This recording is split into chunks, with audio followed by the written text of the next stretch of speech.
Jamal Dupree gripped the steering wheel a little tighter as he pulled off the highway onto the dimly lit road leading into Springfield, Ohio. The sign at the town's edge, white letters on faded green, welcomed travelers with an unspoken rule: outsiders don't linger too long. He had been on the road since early morning, moving from one community meeting to the next, shaking hands, listening to concerns, and advocating for policies that could actually make a difference. He was no stranger to small towns, nor to the skepticism that followed him into places like this. Tonight, though, all he wanted was a decent meal and a moment to breathe. As he rolled into town, he spotted Owen's Diner, its neon sign blinking in and out like it couldn't decide whether to stay lit. It was the kind of place that looked unchanged since the 50s. Big glass windows, red vinyl booths, and the faintest hum of a jukebox playing some country ballad. A place where time stood still. Jamal pulled into the lot, his tires crunching against loose gravel. There weren't many cars, but enough to suggest that this was where the locals ended their nights. He turned off the engine, letting the quiet settle. Through the window, he could see people hunched over plates of food, engaged in low conversations. A waitress moved between booths, refilling coffee mugs, her smile worn but practiced. Jamal took a deep breath. The moment he stepped inside, he felt the shift. It wasn't immediate, not at first. The bell above the door jingled, just like it would for anyone else. The warmth of the diner wrapped around him, the scent of grilled burgers, the distant sizzle of bacon on a griddle, the clinking of silverware against ceramic plates. For a second, he thought he had imagined it. Then he caught the pause. It was subtle, just a half-second too long, but he knew it when he saw it. The waitress behind the counter had been mid-laugh with a customer, but when she spotted him, her expression faltered. Not outright hostility, not yet, just hesitation. A flicker of uncertainty in her eyes before she smoothed it over with a polite but guarded smile. Jamal knew that look. He'd seen it before. At a booth near the window, a man with a John Deere cap shifted in his seat, his fork frozen halfway to his mouth. Across the room, a couple in flannel jackets exchanged glances. A murmur passed between two older men at the counter, their conversation dipping into something quieter. A newspaper rustled. A coffee spoon clinked against porcelain. Jamal forced himself to relax. He had dealt with worse. He stepped forward, nodding at the waitress. "Evening. Dining in, if that's all right." Her smile didn't quite reach her eyes. "Sure thing. Just one moment." She turned quickly, disappearing through the swinging door into the kitchen. That wasn't normal. Jamal exhaled slowly. He had been in too many rooms like this to mistake the atmosphere. It wasn't loud, wasn't obvious, but it was there, the undercurrent of something unspoken. He wasn't welcome. Jamal adjusted his tie, scanning the room as he waited. A few customers had returned to their meals, pretending he wasn't there. Others still watched, sizing him up in the way some folks did when they thought someone didn't belong. He wasn't just some guy passing through. They knew who he was. That much was clear now. Springfield wasn't a place he had visited often, but he had spent enough time in Ohio to understand the landscape. His face had been on television, in debates, in campaign ads. He had spoken about communities like this before, about the struggles, the forgotten towns, the policies that needed to change. And now he was in their space.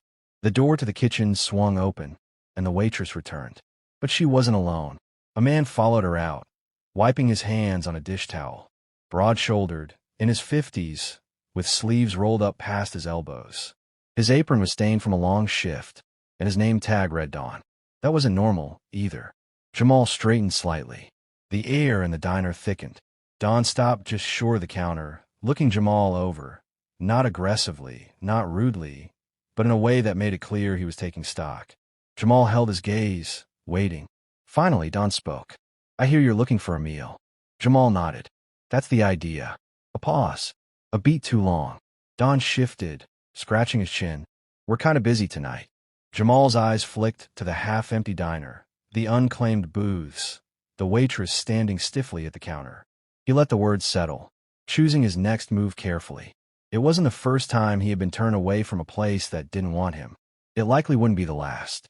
But something about this moment, about this town, about the quiet way everyone was waiting to see what he would do. He wasn't going to make it easy for them. Jamal smiled, slow and easy. Doesn't seem too busy to me. A muscle twitched in Don's jaw. The younger man in the corner booth, maybe in his late 20s, with the kind of smirk that suggested he enjoyed other people's discomfort, let out a low chuckle. "Oh, this should be good," the younger man muttered. Jamal didn't look at him. He kept his focus on Don, letting the silence do the work. Don sighed through his nose. He wasn't a man who liked being put in this position, forced to say out loud what he preferred to keep unsaid. Finally, he settled on, "It's just not a good night for it." Jamal nodded slowly. "Right." Another pause. The weight in the room pressing down. The waitress swallowed, looking toward the door like she wished she was anywhere else. The old man at the counter, who had been silent this whole time, finally muttered under his breath, "Damn shame." Jamal glanced at him, then back at Don. He could leave.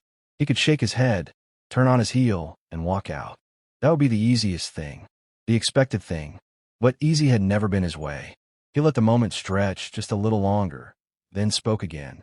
"Well," he said, his voice steady, "if that's the case, I'd like to speak to the manager." Don's jaw tightened. A flicker of something unreadable passed through his expression. "Buddy," the younger man in the booth said, propping his feet up on the empty seat across from him, "you really don't want to do that." Jamal finally turned to him, offering the barest hint of a smirk.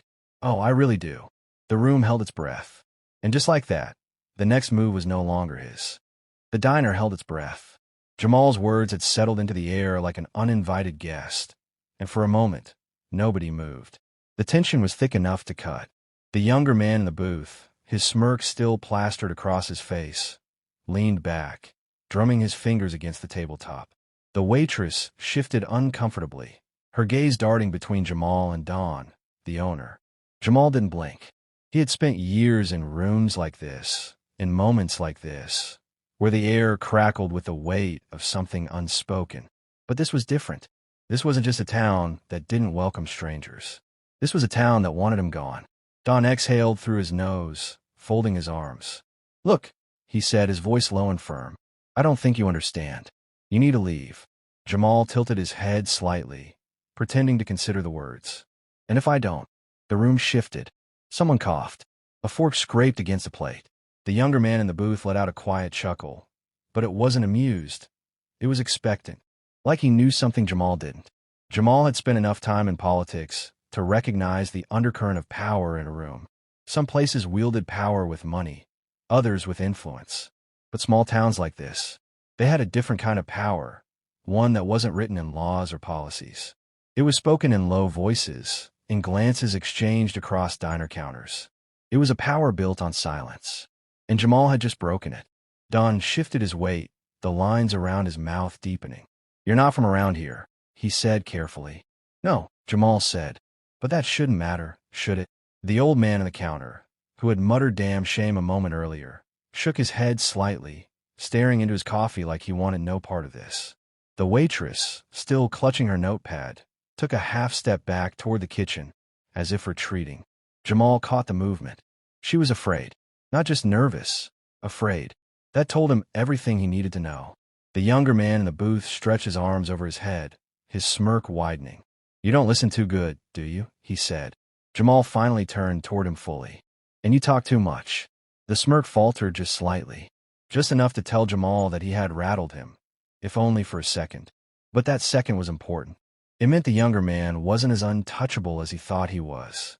Still, he wasn't the real problem. Jamal turned back to Don. "You said I should leave." "What?" Don's jaw tightened. He didn't answer. The younger man chuckled again. "Man, you really want to push your luck." He leaned forward, resting his elbows on the table. "All right, fine. Let's say you stay. Let's say you order your little meal, sit there all nice and proper. And let's say something happens." Jamal's fingers curled into his palm beneath the table. "Something like what?" The younger man's smirk grew sharper, his eyes glinting with something dangerous. "Like maybe your car gets a flat on the way out of town. Maybe your phone stops working. Maybe nobody hears from you again." Silence. Jamal's pulse remained steady, but his mind sharpened. He had walked into something deeper than small-town hostility. This wasn't about discomfort. This was a warning. Don sighed heavily, rubbing a hand over his face. When he lowered it, his expression wasn't anger. It was resignation. "Don't do this," Don said. And for the first time, Jamal heard something new in his voice. Not defiance. Not hatred. Regret. The words weren't just a dismissal. They were a plea. Jamal studied him. Don wasn't the kind of man who gave orders for the sake of it. He had the look of someone who had worked for everything he had. A man who had seen things he wished he hadn't. And he was scared, too. Jamal realized something in that moment. Don wasn't the one in control here. The weight of the moment pressed down on Jamal, but he didn't let it show. He wasn't going to be bullied. Not by the smirking kid in the booth, not by the silence in the room, and certainly not by fear. But he was also no fool. He had seen towns like this before. Places with secrets buried so deep that even the people living there pretended not to see them. Jamal could leave. That would be the safest choice. He could walk out, get in his car, and put Springfield, Ohio, in his rearview mirror. Or he could stay. He could push further, ask the questions nobody wanted him to ask, force his way through the silence until he found whatever truth was hiding beneath it. He knew what his instincts were telling him. But instincts got people killed. Don exhaled, glancing toward the younger man, then back at Jamal. "I'll ask you one more time," he said, quieter now. "Please, leave." Jamal studied him for a long moment. Then, slowly he nodded. "All right," he said. He turned toward the door. The tension in the room eased just slightly. People returned to their meals. The old man at the counter stirred his coffee again. The waitress let out a breath she hadn't realized she was holding. Jamal reached the door, then paused. Without turning, he said, "One last thing." Don tensed. Jamal turned his head, just enough to glance over his shoulder. "Who are you afraid of?" A flicker of something crossed Don's face, so fast that if Jamal hadn't been looking for it, he would have missed it. Fear. But Don said nothing. Jamal nodded to himself. Then, with one last glance at the younger man in the booth, who was still smirking, but with just a little less confidence, he stepped outside into the night. The air was cold against his skin. The street was quiet, too quiet.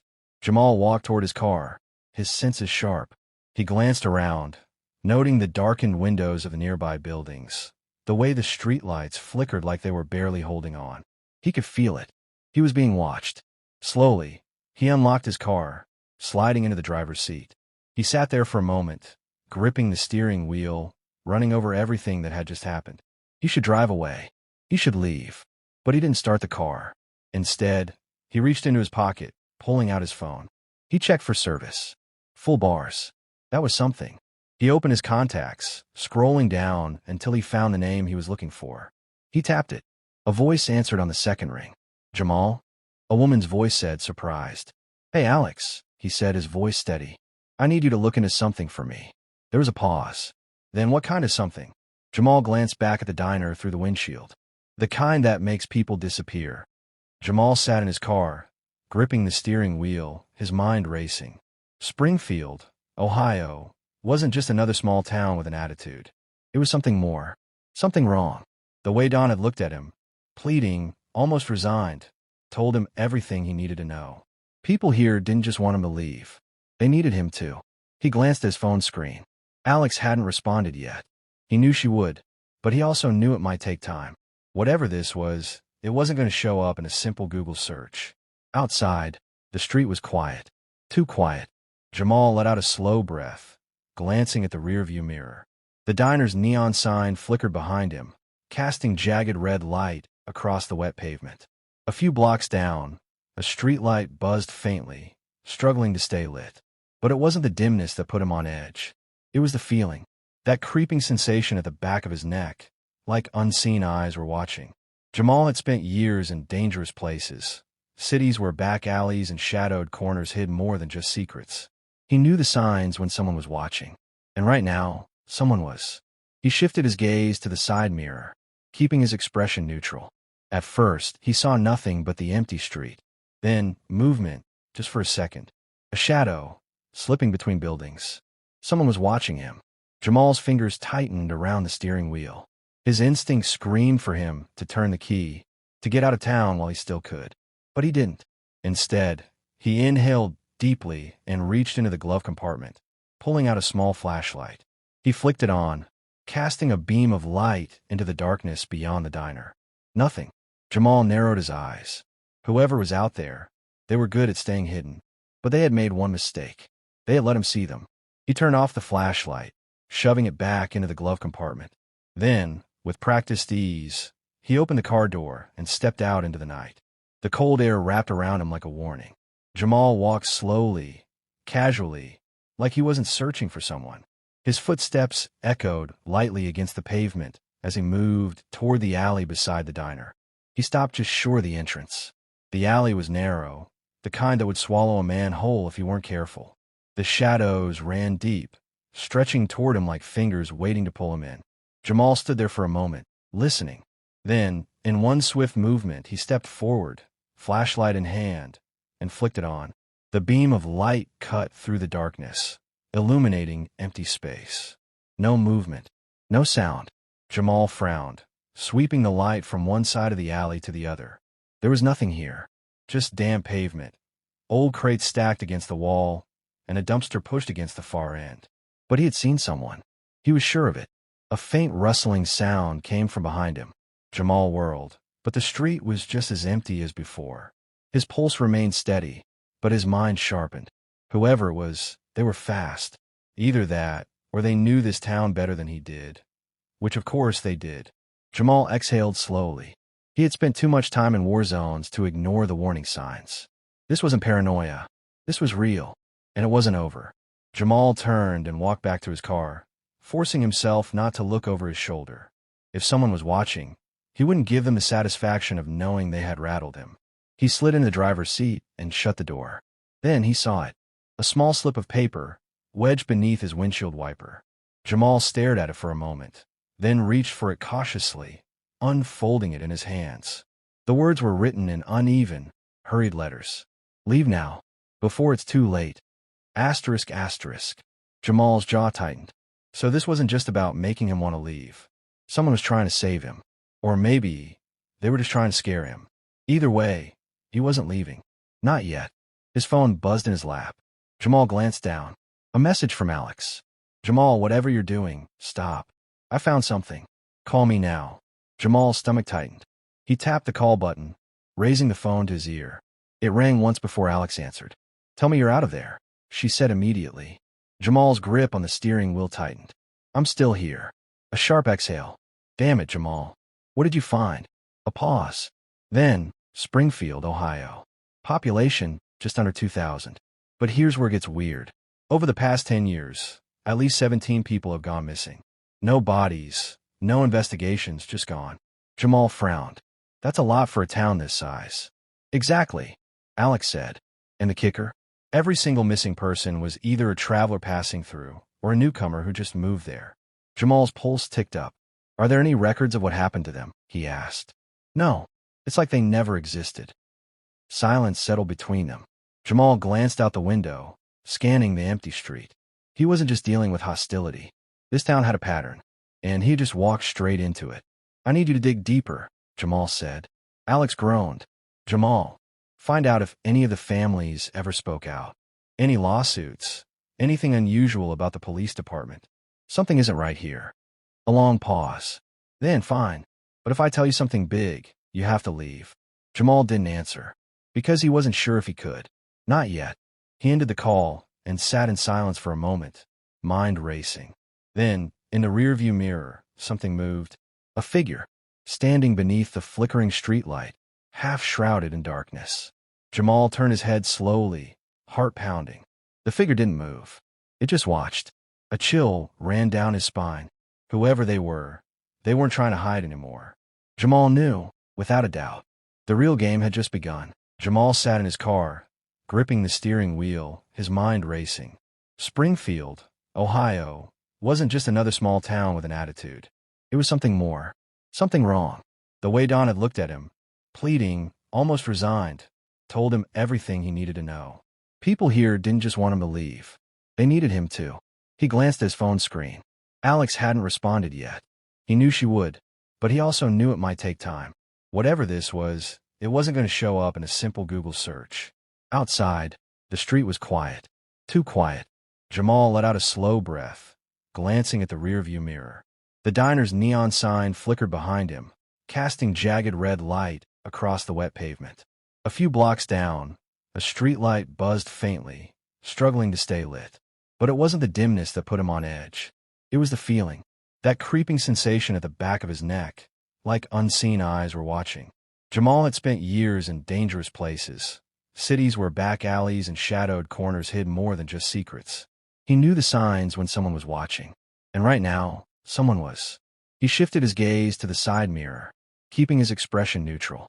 At first, he saw nothing but the empty street. Then, movement, just for a second. A shadow, slipping between buildings. Someone was watching him. Jamal's fingers tightened around the steering wheel. His instinct screamed for him to turn the key, to get out of town while he still could. But he didn't. Instead, he inhaled deeply and reached into the glove compartment, pulling out a small flashlight. He flicked it on, casting a beam of light into the darkness beyond the diner. Nothing. Jamal narrowed his eyes. Whoever was out there, they were good at staying hidden. But they had made one mistake. They had let him see them. He turned off the flashlight, shoving it back into the glove compartment. Then, with practiced ease, he opened the car door and stepped out into the night. The cold air wrapped around him like a warning. Jamal walked slowly, casually, like he wasn't searching for someone. His footsteps echoed lightly against the pavement as he moved toward the alley beside the diner. He stopped just short of the entrance. The alley was narrow, the kind that would swallow a man whole if he weren't careful. The shadows ran deep, stretching toward him like fingers waiting to pull him in. Jamal stood there for a moment, listening. Then, in one swift movement, he stepped forward, flashlight in hand, and flicked it on. The beam of light cut through the darkness, illuminating empty space. No movement, no sound. Jamal frowned, sweeping the light from one side of the alley to the other. There was nothing here, just damp pavement, old crates stacked against the wall, and a dumpster pushed against the far end. But he had seen someone. He was sure of it. A faint rustling sound came from behind him. Jamal whirled, but the street was just as empty as before. His pulse remained steady, but his mind sharpened. Whoever it was, they were fast. Either that, or they knew this town better than he did. Which of course they did. Jamal exhaled slowly. He had spent too much time in war zones to ignore the warning signs. This wasn't paranoia. This was real. And it wasn't over. Jamal turned and walked back to his car, forcing himself not to look over his shoulder. If someone was watching, he wouldn't give them the satisfaction of knowing they had rattled him. He slid into the driver's seat and shut the door. Then he saw it. A small slip of paper, wedged beneath his windshield wiper. Jamal stared at it for a moment, then reached for it cautiously, unfolding it in his hands. The words were written in uneven, hurried letters. Leave now, before it's too late. Asterisk asterisk. Jamal's jaw tightened. So this wasn't just about making him want to leave. Someone was trying to save him. Or maybe they were just trying to scare him. Either way, he wasn't leaving. Not yet. His phone buzzed in his lap. Jamal glanced down.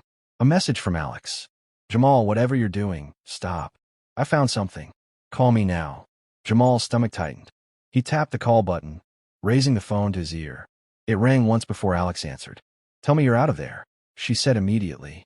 Jamal's grip on the steering wheel tightened. I'm still here. A sharp exhale. Damn it, Jamal. What did you find? A pause. Then, Springfield, Ohio. Population, just under 2,000. But here's where it gets weird. Over the past 10 years, at least 17 people have gone missing.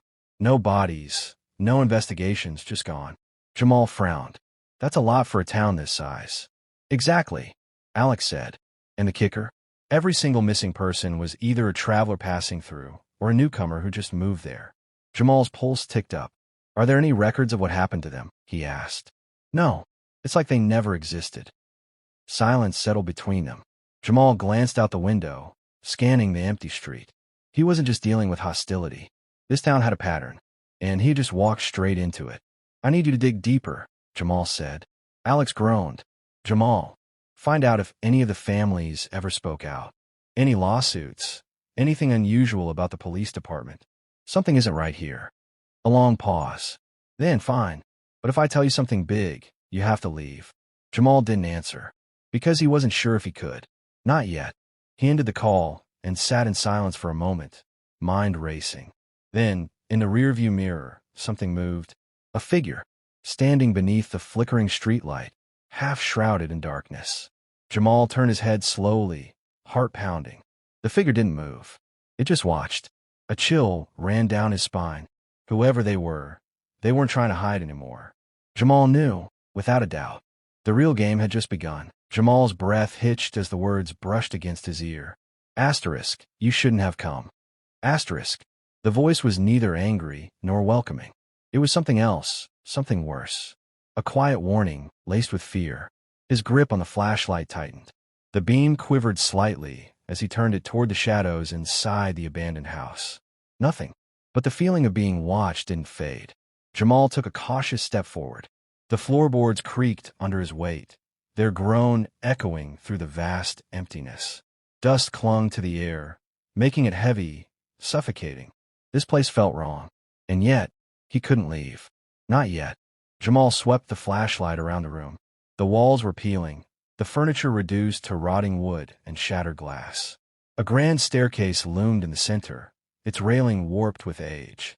Everything about this house screamed abandonment, but something about it felt lived in, as if someone, or something, had never truly left. His eyes landed on an old picture frame lying face down on a broken coffee table. He reached for it, turning it over. A photograph. A family. A man, a woman, and a little girl, all smiling in front of this very house. The man had sharp features, his dark eyes holding an intensity that unsettled Jamal even through the faded image. But it was the little girl who sent a chill up his spine. Her eyes, unlike her parents, who had the warm, proud smiles of a happy family. The girl's expression was different. Her smile didn't reach her eyes. She looked afraid. Jamal swallowed hard and set the picture back down, careful not to make a sound.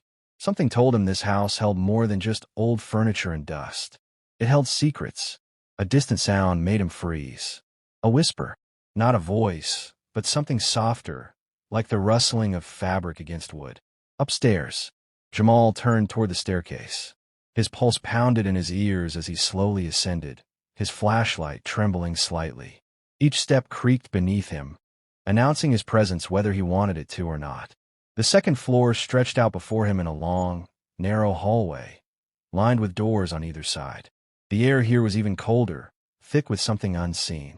Jamal took a cautious step forward. The door at the very end of the hall was slightly ajar. A sliver of darkness beyond it beckoned him forward. He hesitated, every instinct telling him to turn around. Then, a sudden thump from behind the door. Jamal nearly jumped out of his skin. Someone, or something, was inside. Jamal forced himself to move. One step, then another. The closer he got, the more his chest tightened, like the air itself was resisting his presence. Finally, he reached the door. With a deep breath, he pushed it open. The room beyond was almost empty, except for an old rocking chair positioned near a shattered window. The chair was still moving slightly, as if someone had just been sitting there. Jamal's flashlight swept across the walls. They were covered in writing. No. Asterisk scratches star. Words clawed into the wood, over and over again. Asterisk, don't look. Asterisk, asterisk, stay quiet. Asterisk, asterisk, they hear you. Asterisk. Jamal's throat went dry. His hand trembled as he reached out to touch the carved warnings. The grooves were deep, jagged, desperate. Whoever had written these, they had been terrified. A sudden shift in the air made him whirl around. The doorway was no longer empty. The woman from earlier, the one who had warned him in town, stood there, breathless, eyes wide with fear. You need to leave, she whispered. Jamal's heartbeat thundered in his ears. Tell me what's going on. She shook her head frantically. You don't understand. They know you're here. Jamal took a step toward her, but she flinched, her eyes darting toward the hallway. They're coming, she hissed. If you want to live, you have to go. Now. Then, before he could react, she bolted. Jamal turned, moving to follow her, but then, a sound, low, guttural, coming from the darkness of the hallway. Jamal froze. The air changed, thickening around him like an invisible force pressing down on his chest. Then, footsteps, slow, measured, coming from the other end of the hall. Jamal's breath caught in his throat. Someone, asterisk something asterisk, was here, and it was getting closer. Jamal didn't hesitate. He turned and ran. His footsteps pounded against the wooden floor as he sprinted down the hall. Behind him, the footsteps quickened, matching his pace. A door loomed ahead. He reached for it. Asterisk locked. Asterisk. He spun around. The footsteps were right there. Then, a shadow moved. A figure emerged from the darkness. Jamal's flashlight flickered. For a split second, he saw a face. Twisted. Unnatural. Not quite human. Jamal's body reacted before his mind did. He threw his shoulder into the nearest door, the wood splintering under the force. He stumbled inside, slamming it shut behind him. Darkness swallowed the room. His breath came fast, ragged. Silence. Then, a slow, deliberate scratch against the door. Long, drawn-out nails against wood. Jamal backed away, pulse hammering in his throat. Then, the whispering started. Not just one voice. Many, layered over each other, speaking in tongues he couldn't understand. The air turned ice cold. The whispers grew louder. Jamal reached for the flashlight, hands shaking. Then, the door slammed open. Jamal had no time to react before the darkness swallowed him whole. Jamal's world collapsed into darkness. One moment, he was in the room, heart pounding, back pressed against the wall. The next, something pulled him. Not by hands, not by force, by darkness itself. A cold, consuming void swallowed him whole, wrenching him away from reality. He had no sense of time, no sense of space, only the feeling of falling. Falling into something he couldn't see. The whispers followed him. Dozens of voices. Hundreds. Some pleading. Some screaming. Some laughing. Then, impact. Jamal landed hard. The wind was knocked from his lungs as he crashed onto solid ground, pain jolting up his spine. For a long moment, he lay there, gasping, his body stunned. Then, slowly, he forced himself up onto his hands and knees. He blinked and froze. The room he'd fallen into was nothing like the house above. The walls weren't wooden, nor covered in peeling wallpaper. They were stone, ancient, rough. Damp air clung to him, thick with the scent of mold and something rotting. He wasn't in the house anymore. He was beneath it. Jamal's flashlight flickered weakly in his grasp. He lifted it, sweeping the beam across his surroundings. The space stretched out into darkness, tunnels branching off in multiple directions. Jagged symbols had been carved into the walls, worn and crumbling with age. A chill crept up his spine. What was this place? Then, a sound. Soft, wet, dripping. Jamal turned, his flashlight catching something in the distance. A shadow. Still, waiting. His pulse thundered in his ears. He knew he wasn't alone. Jamal forced himself to his feet, moving carefully, step by step. His boots echoed against the stone floor, each sound amplified in the eerie silence. Somewhere in the tunnels, the whispering started again. Not loud, not urgent, just enough to let him know he was being watched. He turned a corner, heart hammering. His flashlight flickered again. The tunnel stretched ahead, long and empty. Jamal exhaled shakily, taking another step forward. Then, crunch. He froze. That hadn't been his footstep. Something was behind him. He spun around. Nothing. Only the yawning darkness. But he could feel it. Something was there. Watching. Waiting. And then, a whisper. Close. Right by his ear. Asterisk. You're not supposed to be here. Asterisk. Jamal jerked back, his flashlight shaking. His breath came fast and uneven. He knew, with bone-deep certainty, that if he didn't move, if he stayed here too long, he wouldn't make it out. He pressed forward, forcing himself deeper into the tunnels. Somewhere in the distance, he heard movement, a slow, deliberate scraping sound. His flashlight skimmed the walls, illuminating more of the strange carvings. Some were symbols, others, images. One in particular made his stomach churn. A figure, bound, surrounded by things, twisted, elongated shapes with clawed hands and hollow faces. Their mouths were open, not screaming, not speaking, just open, as if waiting to consume. Jamal swallowed hard. The air seemed to thicken, the very walls pressing in.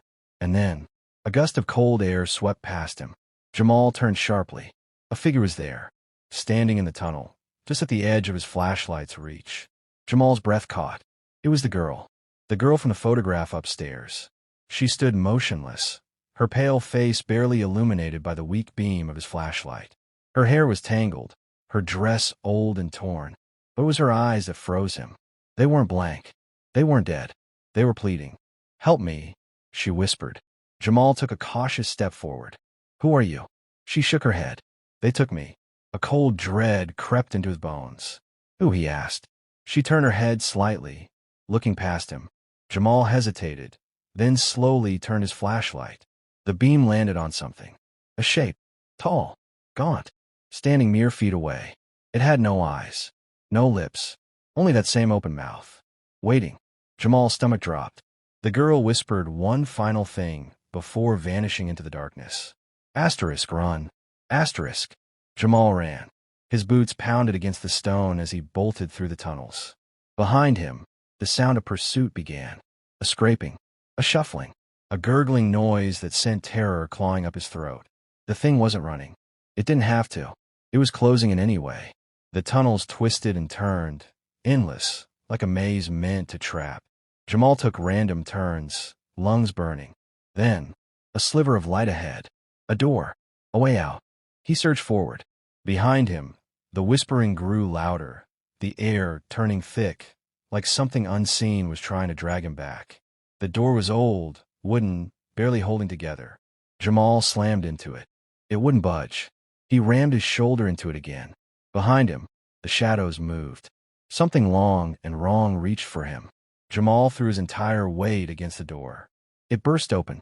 Light exploded into his vision as he tumbled through. For a moment, the world spun.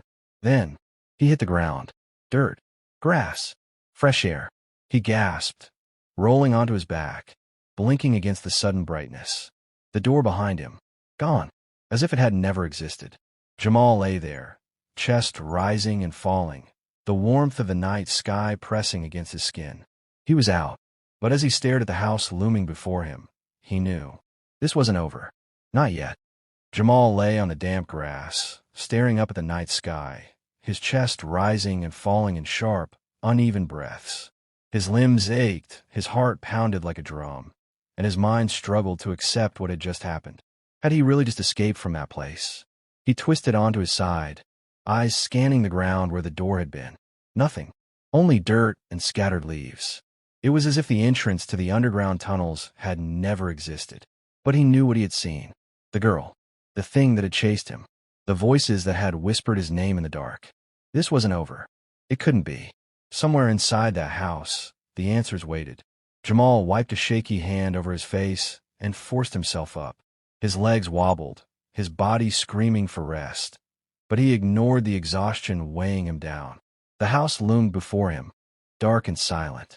A normal person would leave. Run. Never look back. But Jamal had never been one to walk away from the truth. Taking a deep breath, he stepped forward. As he reached the front porch, the wooden steps groaned beneath his weight. The house felt different now. Before, it had been abandoned. Old. Now it felt alive, like it was waiting for him. Jamal hesitated at the front door. He had left it open when he first ran outside, but now, it was closed, tightly shut. He swallowed hard, gripping the rusted handle. It was ice cold against his skin. With a slow breath, he turned it. The door creaked open, revealing the dimly lit interior. The air inside was thick, heavy with dust, and something else, something foul like damp earth and decay. Jamal stepped inside. The floorboards let out a soft whimper beneath his feet. He lifted his flashlight and swept the beam across the room. The old furniture, the peeling wallpaper, the broken glass. It was all the same. But something felt off. The house had shifted. It was listening, watching. Jamal moved cautiously, his footsteps barely making a sound. His eyes flicked to the grand staircase leading to the second floor. The girl. He had seen her picture in the study upstairs. Had heard her voice. Had seen her. Somewhere in this house, the truth was waiting. And he was going to find it. Jamal climbed the stairs slowly, his ears straining for any sound. Any sign that he wasn't alone. Halfway up, the whispering started again. Soft. Distant. He couldn't make out the words, but the tone was unmistakable. Warning. Pleading. He ignored it. Reaching the top, he turned toward the study, gripping his flashlight tightly. The door was ajar. Had he left it that way? He couldn't remember. Pushing it open, he stepped inside. The room was just as he had left it. Dust-covered furniture, books scattered across the floor, the old desk pushed against the wall. And the photograph. The girl. Jamal stepped closer, picking up the picture frame. He studied her face. The solemn expression, the deep, knowing eyes. Who was she? Why was she still here? He turned the frame over, fingers brushing against the brittle backing. Something was stuck behind the photo. A piece of paper. Jamal carefully peeled it free, unfolding it with trembling hands. The ink was faded, the handwriting old and elegant. He read the words aloud, his voice barely above a whisper. Asterisk. The house is a prison. The tunnels are a grave. The whispers are the ones who never escaped. Asterisk. Jamal's blood ran cold. The tunnels. The voices. The thing that had chased him. This house wasn't just haunted. It was cursed. And the girl. She had been one of them. A gust of cold air swept through the room, rustling the paper in Jamal's hands. Then, a voice. Soft. Barely audible. Asterisk Lillian. Asterisk. Jamal turned sharply. The girl stood by the doorway. Pale. Still. Her hands were clasped in front of her, her head tilted slightly downward. But her eyes, they were locked onto his. Jamal swallowed hard. Lillian, he whispered, the name feeling heavy on his tongue. She nodded. Her lips parted, but no sound came. Then, she slowly lifted a hand and pointed. Jamal followed her gaze. The bookshelf. He hesitated, but something in Lillian's expression made him move. Stepping forward, he ran his hands along the shelves, feeling for anything out of place. Then, a click. The bookshelf shifted. Jamal stumbled back as a section of the wall creaked open, revealing a dark, narrow passage. He turned to Lillian. She was gone, but he knew this was what she wanted him to find. Jamal took a steadying breath and stepped inside. The passage was cramped, the air thick with dust and age. He moved cautiously, flashlight guiding the way. At the end of the corridor, he found another door. This one was different. Not wood. Steel. Locked. Jamal frowned, running his fingers over the surface.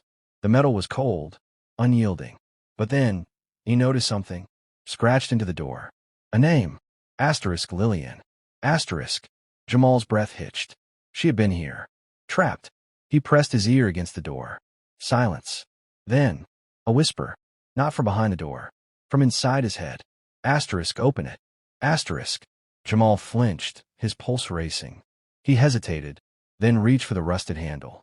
It turned. Unlocked. The door creaked open. Darkness swallowed the space beyond. Jamal stepped inside. The air changed. Colder. Denser. The whispering grew louder. And then, he saw them. Figures. Dozens. Shadowy, hollow-eyed. Trapped. Reaching. Their mouths. Open. Waiting. And in the center of them, Lillian. Tears streaked her pale face. Asterisk, help me. Asterisk. Jamal's breath came in short, panicked gasps. He had found the truth. But now, he had to find a way out. Before it was too late. The darkness swallowed Jamal whole. The moment the steel door slammed shut behind him, the air turned heavy, thick with something unseen yet suffocating. His flashlight flickered, its dim glow barely illuminating the figures surrounding him. They weren't moving. Not yet. But their hollow, sunken eyes were watching him.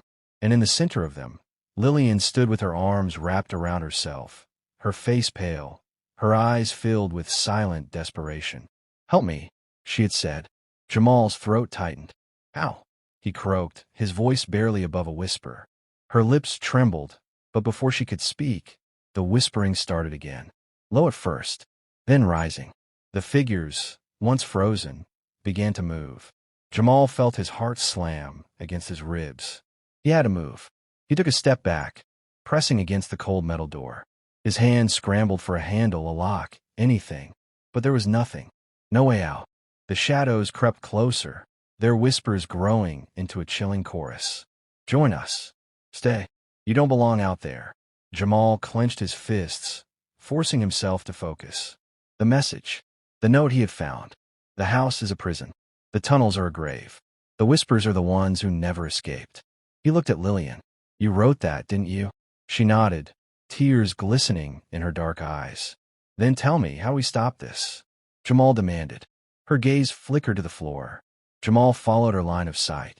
There, Etched into the cold concrete beneath their feet was a symbol. A circle. Inside it, strange markings swirled like ancient script. And at its center, a key. Jamal's breath caught. This was it. This was the way out. But before he could move, the figures lunged. Jamal barely had time to react before ice-cold fingers wrapped around his arms, his neck, his legs. They were trying to pull him down. A scream tore from his throat as he struggled against the weight of them. His flashlight clattered to the ground, rolling toward the edge of the symbol. The shadows recoiled slightly as the light passed over them. That was it. Light. Jamal reached deep into his pocket, his fingers closing around his phone. With one desperate motion, he pulled it out and turned on the flashlight. A bright beam cut through the darkness, slicing across the ghostly figures. They shrieked. Some flinched away. Others evaporated into wisps of shadow. Jamal didn't waste a second. He lunged for the key, snatching it from the center of the symbol. The moment his fingers closed around it, the entire room shook. The whispers became screams. Lillian gasped, stumbling backward as the walls cracked. Something deep within the house awoke, and it was angry. Jamal scrambled to his feet, heart hammering. "What do I do?" he shouted over the deafening noise. Lillian pointed to the door. "The key, use it." Jamal turned, jamming the key into the old, rusted lock in the steel door. At first, it resisted. The shadows lunged at him. Jamal gritted his teeth, twisting harder. Then, click, the lock snapped open. The door swung wide, revealing blinding white light. Lillian gasped, her eyes wide. "Go," Jamal yelled. But she hesitated. A shadow lashed out from behind her, curling around her wrist like a claw. "No." Jamal lunged forward, grabbing her hand. The darkness fought back, trying to pull her in. Lillian's eyes filled with panic. "You have to let me go," she whispered. "Not a chance," Jamal growled. He yanked her forward, and they both stumbled through the door. The moment they crossed the threshold, everything collapsed. The steel door slammed shut behind them, and the whispers vanished. Jamal hit the ground hard, gasping for air. The night was eerily silent. Slowly, he pushed himself up, heart still racing. They were outside. The mansion loomed behind them, dark and still. Then, a deep groan echoed from within the walls. Cracks split through the structure. The windows shattered, and with a deafening roar, the entire house began to collapse in on itself. Dust and debris filled the air as the mansion crumbled into nothing but ruins. It was over. Jamal exhaled sharply, turning to Lillian. But she was different. Her dress was no longer tattered. Her skin had color. Her eyes were no longer filled with sorrow. "You did it," she whispered. Jamal stared at her. "What happens now?" he asked. She gave him a soft, sad smile. "I can finally rest." Before he could respond, a gentle light surrounded her. Lillian's form shimmered, and then, like a whisper in the wind, she was gone. Jamal sat in the grass, staring at the ruins of the house, his mind reeling. Had any of it been real? His fingers curled around the key, still in his hand. Yes, it was real. The house was gone. The spirits were free, and he had survived. But deep down he knew, not every story ended like this. There were still places like this one. Still trapped souls. Still whispers in the dark. And if he had learned anything tonight, it was that some places should never be entered. Some secrets should stay buried. And some doors should never be unlocked. What did you think of this story? Was Jamal lucky to escape? Or do you think there's still something waiting for him? Let us know in the comments. And if you want more stories like this, don't forget to like this video, subscribe to the channel, and turn on notifications so you never miss an update. Because some stories are more than just stories. They're warnings. And you never know.